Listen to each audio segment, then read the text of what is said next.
শিক্ষার্থীদের যে আকাঙ্ক্ষা সেটা বাস্তবায়ন হয়নি।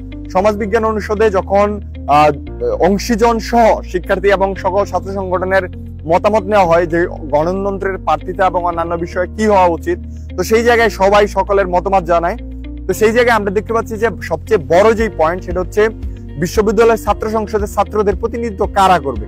তো এখানে সবার মতামত ছিল যে শুধুমাত্র স্নাতক এবং স্নাতকোত্তর শিক্ষার্থী আছে যারা আছে তারাই এই জায়গায় প্রার্থিতা করতে পারবে, এমফিল পিএইচডি যারা আছে তারা প্রার্থিতার সুযোগ পাবে না। এবং আমরা এই জায়গায় বিশ্ববিদ্যালয়গুলোতে এমফিল পিএইচডির নামে যেগুলো চলে সেগুলো আমরা দেখেছি। তো আমরা অভ্যুত্থান পরবর্তী সময় চাই যে শুধুমাত্র শিক্ষার্থী রানিং যারা আছে, যারা স্নাতক এবং স্নাতকোত্তরে পড়ুয়া, তারাই যেন শিক্ষার্থীদের প্রার্থিতা এবং প্রতিনিধিত্ব করার সুযোগ পায়। 24-এর গণ অভ্যুত্থান পরবর্তী সময়ে চট্টগ্রাম বিশ্ববিদ্যালয় সহ বিভিন্ন বিশ্ববিদ্যালয়ের শিক্ষার্থীদের অন্যতম দাবি ছিল যে ছাত্র সংসদ নির্বাচন হওয়া। এই যে বিগত কয়েক দশক জুড়ে শিক্ষার্থীরা অধিকার বঞ্চিত ছিল এবং তাদের কথা বলার যে জায়গা ছিল না, বিশ্ববিদ্যালয়ের যে তাদের যে কথা বলার জায়গা এবং তাদের যে অধিকার, গবেষণা, শিক্ষা, আবাসন, পরিবহন, কোনো কিছুতেই তাদের অংশগ্রহণ ছিল না। এবং শিক্ষার্থীরা ছিল বিশ্ববিদ্যালয়ের সবচেয়ে শোষিত এবং নিম্ন শ্রেণীর অন্তর্ভুক্ত। তাদের কথা বলা এবং তাদের প্রতিনিধি কোনো জায়গায় প্রেরণের কোনো সুযোগ ছিল না, এবং সেই বৈধ প্রতিনিধি নির্বাচনের যে সুযোগ সেটাও ছিল না। তো সেই আবর্তনে চট্টগ্রাম বিশ্ববিদ্যালয় ছাত্র সংসদ 1990 সালের পর থেকে আর এখানে চাকসুতে ইলেকশন হচ্ছে না।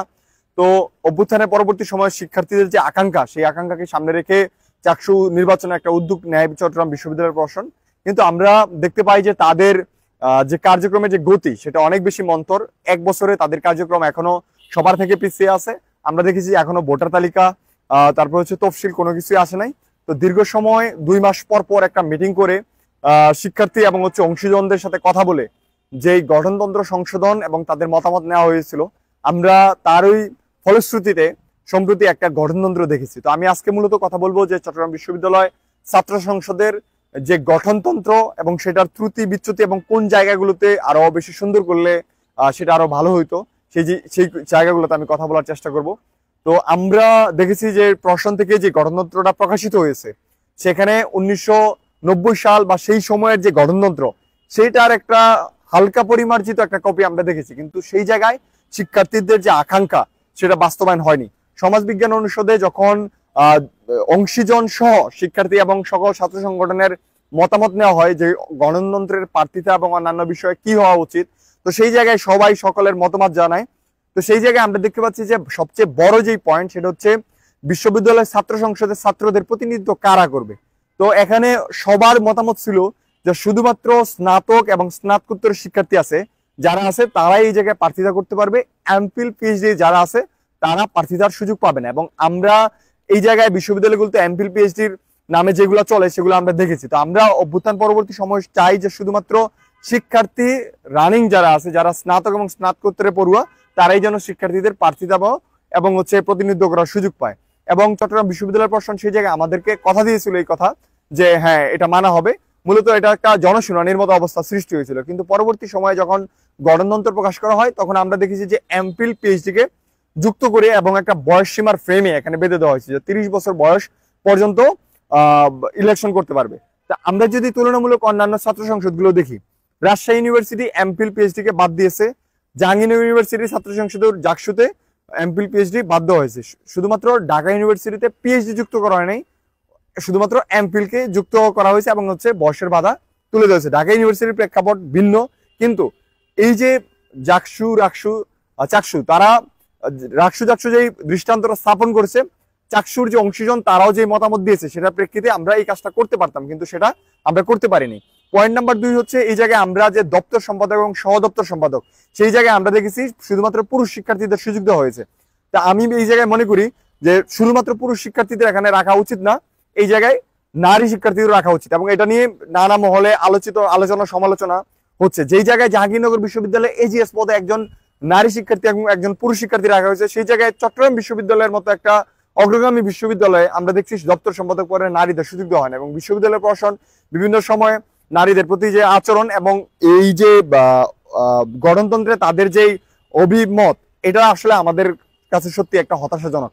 এবং আমরা দেখেছি যে আমরা বলেছিলাম যে সহ সম্পাদক যে পদগুলো আছে সেই সহ সম্পাদক পদগুলো তুলে দেওয়ার জন্য, এবং সেখানে মুক্তিযুদ্ধ, গণতান্ত্রিক অভ্যুত্থান, আন্তর্জাতিক সম্পাদক সহ বিভিন্ন পদ যেগুলো শিক্ষার্থীদের জন্য জরুরি সেই পদগুলো যুক্ত করা যেত, কিন্তু আমরা দেখেছি যে সেখানে সহপদ অনেকগুলো সৃষ্টি করা হয়েছে, কিন্তু কার্যকরী যে পদগুলা সেগুলো সৃষ্টি করা হয়নি। তো এই জায়গায় খাদ্য নিরাপত্তা একটা বড় বিষয়। চট্টগ্রাম বিশ্ববিদ্যালয়ে বড় সমস্যা হচ্ছে পরিবহন, আবাসন এবং হচ্ছে খাদ্য। কিন্তু খাদ্য নিরাপত্তা বা খাদ্যের জন্য যে তদারকি, ওই জিনিসগুলোর জন্য একটা সম্পাদকীয় পদ রাখা জরুরি ছিল বলে আমি মনে করি, কিন্তু সেই জায়গায় আমরা সেগুলো দেখতে পাচ্ছি না। এবং আরেকটা বিষয় হচ্ছে নির্বাচন কমিশন। আমরা রাকসু জাকসুর ক্ষেত্রে দেখলাম যে সেই জায়গায় নির্বাচন কমিশন কিভাবে গঠিত হবে, কারা নির্বাচন কমিশনে থাকবেন এবং নির্বাচন কমিশন কিভাবে ফাংশন করবে, সেই জিনিসগুলো একটা স্পষ্ট নির্দেশনা দেওয়া আছে। কিন্তু চাকসুর যে গণতন্ত্র সংশোধনীটা ছিল সেখানে নির্বাচন কমিশন কিভাবে গঠিত হবে, কারা নির্বাচন কমিশনে কাজ করবে এবং নির্বাচন কমিশনের যারা কাজ করবে তাদের যোগ্যতা কি, সেই বিষয়ে কোনো কিছুই বলা হয়নি। তো সেই ক্ষেত্রে আমরা দেখি যে চট্টগ্রাম বিশ্ববিদ্যালয়ে চাকসু নির্বাচনকে সামনে রেখে একটা নির্বাচন কমিশন গঠন হয়েছে, কিন্তু সেটা প্রশাসনের নিজেদের ইচ্ছা মতো তারা তৈরি করেছে। এবং ভবিষ্যতে যখন আসলে গণতন্ত্র একটা নির্বাচনের জন্য না, এটা একটা দীর্ঘমেয়াদী নির্বাচনের জন্য। তো এই জায়গায় তারা যে কাজটা করছে যে নির্বাচন কমিশনের যে স্পষ্ট নীতিমালা বা বিধিমালা এই জায়গায় যুক্ত করে নাই, তো সেইটা পরবর্তী নির্বাচনগুলোতে বা এই নির্বাচনগুলোতে একটা প্রতিবন্ধকতা সৃষ্টি করতে পারে বলে আমি মনে করি। তো সেই জায়গাগুলোতে আমি মনে করি যে নির্বাচন কমিশন নিয়ে একটা স্পষ্টত এবং তাদের আচরণবিধি সহ সম্মিলিত যে জিনিসগুলো আছে এই জিনিসগুলো গণতন্ত্রের সংশোধন থাকা উচিত। এবং চাকসুতে যারা নির্বাচিত হবে তারা কিভাবে কাজ করবে, তাদের কি পরিমাণ বাধা দেওয়া হবে, কি পরিমাণ বাজেট থাকবে, সেই জিনিসগুলো একেবারেই উন্মুক্ত না। তো সেই জায়গাগুলোতে চিন্তা করলে আসলে আমরা যে শিক্ষার্থীদের অধিকারের স্বপ্ন দেখাচ্ছি, চাকসু হলে সেই অধিকার বা সেই কথা বলার বা সেই গবেষণা করার যে জায়গাগুলো সেগুলো কতটুকু নিশ্চিত হবে সেটা আসলে স্পষ্ট না। সেই জায়গাগুলোতে গঠনতন্ত্র আমাদের সেই নিশ্চয়তাটা দিতে পারছে না। তো আমি মনে করি যে সংশোধিত গঠনতন্ত্র তফসিলের আগে যেটা প্রকাশিত হবে বা তফসিল ঘোষণার আগেই যেন এই নারীদের যে বাধা নিষেধ এটা তুলে দেওয়া হয়, এমফিল পিএইচডি বাতিল করে এবং বয়সের যে বয়সসীমা সেটাও তুলে দেওয়া হয়, এবং বিভিন্ন যেই পদগুলো জরুরি সেই পদগুলো যেন আমাদের এখানে যুক্ত করা হয়। এবং আপনারা জানেন যে এই বাংলাদেশ সৃষ্টি হয়েছে মুক্তিযুদ্ধের মাধ্যমে, এবং 24-এ আমরা যে আজকে কথা বলছি বা ছাত্র সংসদ নির্বাচন হচ্ছে সেটা আসলে অভ্যুত্থানের উপর দাঁড়িয়েই। তো সেই অভ্যুত্থান এবং গণতান্ত্রিক চেতনার বিকাশের জন্য মুক্তিযুদ্ধ এবং গণ অভ্যুত্থান বিষয়ক সম্পাদক কেউ একটি পদ রাখা জরুরি বলে আমি মনে করছিলাম। তো সেই জায়গাগুলোতে আসলে বিশ্ববিদ্যালয়ের প্রশাসন এখনো কাজ করার অনেক সুযোগ আছে। তা আমরা মনে করবো যে তফসিল হওয়ার আগেই এই বিষয়গুলা স্পষ্টত নির্দেশনা চলে আসবে। বিশ্ববিদ্যালয়ে আমরা যে নগ্ন রাজনীতি, দলীয় হস্তক্ষেপ এবং হচ্ছে বিভিন্ন জনের যে পক্ষপাতমূলক আচরণ আমরা দেখি বা দেখছি, সেই জিনিসগুলো বন্ধ করার জন্য চাকসুর যে নির্বাচন কমিশনের যে নীতিমালা, সেই নীতিমালায় স্পষ্টত নির্দেশনা থাকা জরুরি বলে মনে করছি। তা আমার প্রত্যাশা হচ্ছে ছাত্র সংসদ শিক্ষার্থীদের জনপ্রত্যাশা এবং তাদের আকাঙ্ক্ষাকে ধারণ করে সত্যিকার অর্থেই যেন ভালোভাবে ফাংশন করে। শুধু হওয়ার জন্য হওয়া না, একটা ইলেকশন হলো, নির্বাচিত হলো, কিন্তু শিক্ষার্থীদের জন আকাঙ্ক্ষা বাস্তবায়ন করতে পারলো না, সেটা আমি কখনোই চাই না। আমি চাই যেন ছাত্র সংসদ সত্যিকার অর্থেই শিক্ষার্থীদের মালিকানা, তাদের কথা বলা এবং তাদের যে অধিকার গবেষণা সহ তাদের যে বিশ্ববিদ্যালয়ে যে ধরনের পরিবেশ পাওয়ার কথা সেই পরিবেশ সৃষ্টিতে ভালো ভূমিকা রাখতে পারে। ধন্যবাদ সবাইকে।